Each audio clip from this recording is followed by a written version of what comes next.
ಎಲ್ರಿಗೂ ನಮಸ್ಕಾರ. ನೀವು ನೋಡ್ತಾ ಇದ್ದೀರಾ ಕನ್ನಡದಲ್ಲಿ ಕಾನೂನು ಯೂಟ್ಯೂಬ್ ಚಾನೆಲ್. ನಾನು ಅಡ್ವೊಕೇಟ್ ಸಂಧ್ಯಾ ಗೌಡ. ನಕಲಿ ಈ ಸ್ಟಾಂಪ್ ಪೇಪರ್ ಬಳಸಿ ವಂಚನೆ ಎಫ್ಐಆರ್ ರದ್ದುಪಡಿಸಿದ್ದ ಹೈಕೋರ್ಟ್ ಆದೇಶವನ್ನು ಬದಿಗೆ ಸರಿಸಿದ ಸುಪ್ರೀಂ ಕೋರ್ಟ್.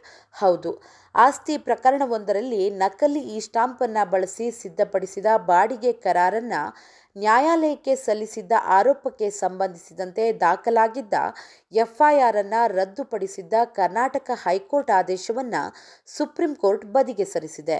ಪ್ರಕರಣದಲ್ಲಿ ಪ್ರಥಮ ಮಾಹಿತಿ ವರದಿ ಮೇಲ್ನೋಟಕ್ಕೆ ಸಂಜ್ಞೆಯ ಅಪರಾಧವನ್ನು ಬಹಿರಂಗಪಡಿಸೋದ್ರಿಂದ ತನಿಖೆಯನ್ನ ಆರಂಭಿಕ ಹಂತದಲ್ಲಿಯೇ ಮೊಟಕುಗೊಳಿಸಬಾರದು ಎಂದು ನ್ಯಾಯಾಲಯ ಸ್ಪಷ್ಟಪಡಿಸಿದೆ. ಸಾದಿಕ್ ಬಿ ಹಂಚಿನಮನಿ ಸಲ್ಲಿಸಿದ್ದ ಕ್ರಿಮಿನಲ್ ಮೇಲ್ಮನವಿಯ ವಿಚಾರಣೆ ನಡೆಸಿದ ನ್ಯಾಯಮೂರ್ತಿಗಳಾದ ಪಂಕಜ್ ಮಿತಾಲ್ ಮತ್ತು ಅಹಾನುದ್ದೀನ್ ಅಮಾನುಲ್ಲಾ ಅವರಿದ್ದ ನ್ಯಾಯಪೀಠ ಈ ಮಹತ್ವದ ತೀರ್ಪನ್ನು ನೀಡಿದೆ. ಮ್ಯಾಜಿಸ್ಟ್ರೇಟ್ ನ್ಯಾಯಾಲಯವು ಸೆಕ್ಷನ್ 156 ಸಬ್ ಕ್ಲಾಸ್ 3 ಸಿಆರ್ಪಿಸಿ ಅಡಿಯಲ್ಲಿ ತನಿಖೆಗೆ ಆದೇಶಿಸಿದ್ದು ಸರಿಯಾಗಿದೆ ಮತ್ತು ಇದರಲ್ಲಿ ಹಸ್ತಕ್ಷೇಪ ಮಾಡಿದ ಹೈಕೋರ್ಟ್ ಕ್ರಮ ಸರಿಯಲ್ಲ ಎಂದು ನ್ಯಾಯಪೀಠ ಅಭಿಪ್ರಾಯಪಟ್ಟಿದೆ. ಪ್ರಕರಣದ ಹಿನ್ನೆಲೆಯನ್ನು ನೋಡೋದಾದರೆ, ಬೆಳಗಾವಿಯ ಆಸ್ತಿಯೊಂದರ ಮಾಲೀಕತ್ವಕ್ಕೆ ಸಂಬಂಧಿಸಿದಂತೆ ಅರ್ಜಿದಾರ ಸಾದಿಕ್ ಮತ್ತು ಪ್ರತಿವಾದಿಗಳ ನಡುವೆ ಸಿವಿಲ್ ವ್ಯಾಜ್ಯ ನಡೆಯುತ್ತಿತ್ತು. ಈ ನಡುವೆ ಕರ್ನಾಟಕ ಹೈಕೋರ್ಟ್ ಪ್ರಕರಣದಲ್ಲಿ ಯಥಾಸ್ಥಿತಿ ಕಾಪಾಡಲು ಮಧ್ಯಂತರ ಆದೇಶವನ್ನು ನೀಡಿತ್ತು. ಆದರೆ ಪ್ರತಿವಾದಿಗಳು ಈ ಆದೇಶವನ್ನು ಉಲ್ಲಂಘಿಸಿ ಆಸ್ತಿಯನ್ನು ತಮ್ಮ ವಶದಲ್ಲಿರಿಸಿಕೊಳ್ಳಲು ನ್ಯಾಯಾಲಯಕ್ಕೆ ಒಂದು ಬಾಡಿಗೆ ಕರಾರು ಪತ್ರವನ್ನು ಸಲ್ಲಿಸಿದ್ರು. ಈ ಕರಾರು ಪತ್ರವನ್ನು ಹೈಕೋರ್ಟ್ ಯಥಾಸ್ಥಿತಿ ಆದೇಶ ನೀಡುವ ಮೊದಲೇ ಮಾಡಲಾಗಿತ್ತು ಎಂದು ತೋರಿಸಲು ನಕಲಿ ಈ ಸ್ಟಾಂಪ್ ಪೇಪರನ್ನು ಬಳಸಲಾಗಿದೆ ಎಂಬುದು ಅರ್ಜಿದಾರರ ಆರೋಪವಾಗಿತ್ತು. ಅರ್ಜಿದಾರರು ಮಾಹಿತಿ ಹಕ್ಕು ಕಾಯ್ದೆಯಡಿ ಪಡೆದ ದಾಖಲೆಗಳಿಂದ ಪ್ರತಿವಾದಿಗಳು ಬಳಸಿದ್ದ ಈ ಸ್ಟಾಂಪ್ ಪೇಪರ್ನ ನೋಂದಣಿ ಸಂಖ್ಯೆಯು ಬೇರೊಂದು ಮಾರಾಟ ಕರಾರಿಗೆ ಸೇರಿದ್ದು ಎಂಬುದು ಬಹಿರಂಗಗೊಂಡಿತ್ತು. ಈ ಹಿನ್ನೆಲೆಯಲ್ಲಿ ಅರ್ಜಿದಾರರು ವಂಚನೆ, ನಕಲಿ ದಾಖಲೆ ಸೃಷ್ಟಿ ಆರೋಪದ ಮೇಲೆ ಖಾಸಗಿ ದೂರನ್ನು ದಾಖಲಿಸಿದ್ರು.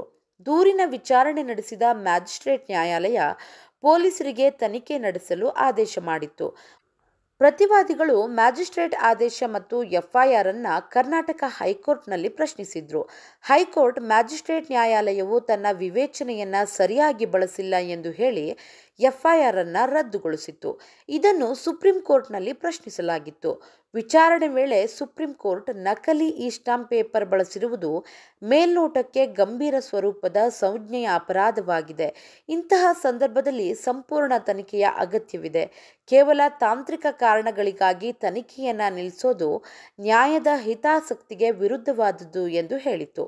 ನಿಹಾರಿಕಾ ಇನ್ಫ್ರಾಸ್ಟ್ರಕ್ಚರ್ ಪ್ರಕರಣದಲ್ಲಿ ನೀಡಿದ ತೀರ್ಪನ್ನು ಉಲ್ಲೇಖಿಸಿದ ನ್ಯಾಯಪೀಠ, ಎಫ್ಐಆರ್ನಲ್ಲಿ ಸಂಜ್ಞೆಯ ಅಪರಾಧದ ಅಂಶಗಳಿದ್ದರೆ ತನಿಖಾ ಸಂಸ್ಥೆಗೆ ತನ್ನ ಕರ್ತವ್ಯವನ್ನು ನಿರ್ವಹಿಸಲು ಅನುವು ಮಾಡಿಕೊಡಬೇಕು ಎಂದು ಸ್ಪಷ್ಟಪಡಿಸಿತು. ಅಂತಿಮವಾಗಿ ಹೈಕೋರ್ಟ್ನ ಆದೇಶವನ್ನು ರದ್ದುಗೊಳಿಸಿದ ಸುಪ್ರೀಂ ಕೋರ್ಟ್ ಎಫ್ಐಆರ್ ಅನ್ನು ಮರುಸ್ಥಾಪಿಸಿ ಪ್ರಕರಣದ ತನಿಖೆಯನ್ನು ತ್ವರಿತವಾಗಿ ಪೂರ್ಣಗೊಳಿಸುವಂತೆ ಪೊಲೀಸರಿಗೆ ನಿರ್ದೇಶನವನ್ನು ನೀಡಿದೆ.